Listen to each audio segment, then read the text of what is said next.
Hello viewers, स्वागत है आप सभी का मेरे यूट्यूब चैनल स्कूल ट्यूशन गुरुजी में। बच्चा हम कर रहे थे आपका चैप्टर 4 या अध्याय 4 कार्बन एंड इट्स कंपाउंड की, यानी कार्बन और उसके यौगिक की। और आज हम इसमें पढ़ने वाले हैं बच्चों सोप्स और डिटर्जेंट के बारे में। ठीक है, यानी साबुन और अपमर्जक के बारे में। तो चलिए बच्चों, बिना टाइम वेस्ट के शुरू करते हैं अपने टॉपिक को।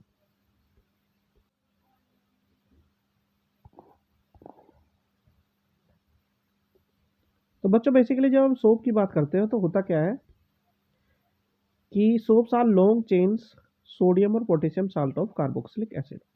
यानी साबुन क्या है, कार्बोक्सिलिक एसिड की लंबी श्रृंखलाएं वाली पोटेशियम और सोडियम लवण की श्रृंखला होती है, यानी सोडियम और पोटेशियम साल्ट होता है उसमें बच्चों।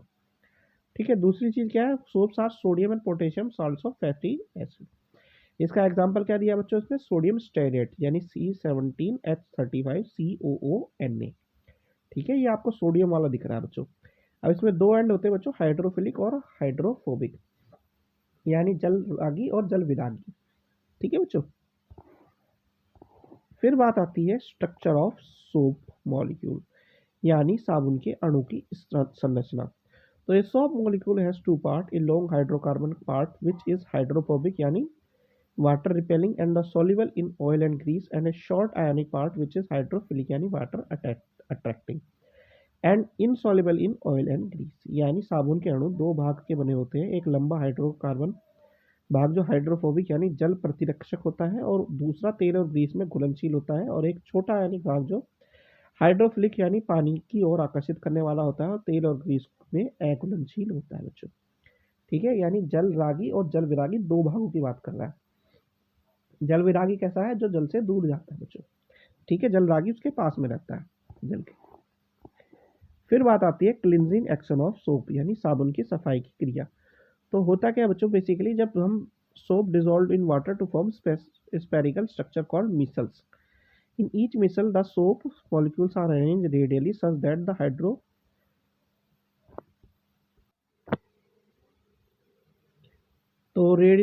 hydrocarbon part is toward the center and the ionic part is toward the outside. The hydrocarbon part dissolve the dirt, oil and grease and form an emulsion at the center of the micelle such can vast away by the water. यानी जब साबुन को पानी में घोला जाता है तो गोलाकार संरचना बनाता है जिसे मिसल कहते हैं। अब प्रत्येक मिसल के साबुन के अणु रेडियल रूप में इस प्रकार से व्यवस्थित होते हैं कि हाइड्रोकार्बन भाग केंद्र की ओर और आयनिक भाग बाहर की ओर होता है। इससे क्या होता है, भाग जो गंदगी वाला होता है, जो हाइड्रोकार्बन पार्ट होता है, वो गंदगी तेल और ग्रीस को घोलता है और मिसल केंद्र में इमल्शन के बनाता है और पानी से उसे धो करके अलग कर देता है। अब ऑयल और grease are absorbed in hydrophobic centre and the of soap micelles and are washed away. यानी तेल और ग्रीस साबुन से मिसल के हाइड्रोफोबिक केंद्र से में अवशोषित हो जाता है और धुल जाता है बच्चों। ठीक है, जैसा कि यहाँ पे दिखाया भी हुआ है। ठीक है, फिर बात आती है डिटर्जेंट या अपमर्जक की बच्चों। तो डिटर्जेंट बेसिकली होता क्या है, long chain of sodium salt और सल्फोनिक एसिड होता है बच्चों। अब सोप्स क्या होता है, हार्ड वाटर में अच्छी तरीके से इस्तेमाल नहीं कर पाते, यानी घुलते नहीं। कठोर जो पानी होता है जिसमें कैल्शियम और मैग्नीशियम लवण होते हैं वो उसमें घुलनशील नहीं होते हैं। लेकिन जो डिटर्जेंट होता है वो हार्ड वाटर में भी काम कर देता है, घुलनशील हो जाता है बच्चों।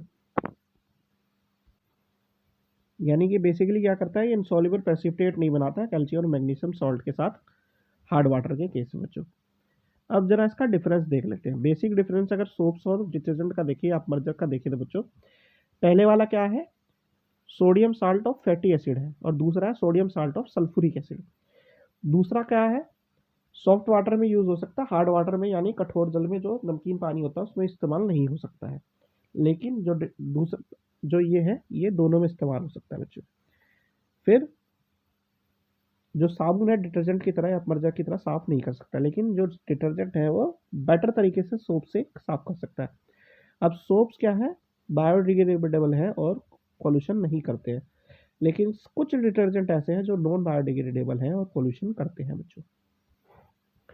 फिर बात आती है बच्चों इन टेक्स्ट क्वेश्चन की। तो सबसे पहला क्वेश्चन आपका देख लेते हैं बच्चों, क्वेश्चन नंबर 1। क्वेश्चन नंबर 1 क्या कहता है, would you able to check if water is hard by using a detergent. यानी क्या आप डिटर्जेंट का उपयोग करके जांच कर पाएंगे कि पानी कठोर है या नहीं है। तो बच्चों बेसिकली इसका साधारण सा तरीका यही है कि डिटर्जेंट का उपयोग करके जांच करना हमें थोड़ा सा डिफिकल्ट पड़ेगा कि पानी है या नहीं है, क्योंकि हमने क्या पता देखा है, हमने ये देखा है कि जो सोप है उसके साथ ऐसा हो सकता है कि वो हार्ड पानी में काम ना करे, लेकिन जो डिटर्जेंट है वो दोनों पे काम कर लेता है। तो इसमें हमें बेसिक कॉन्सेप्ट के तौर पे ऐसा देखने को नहीं मिलेगा बच्चों।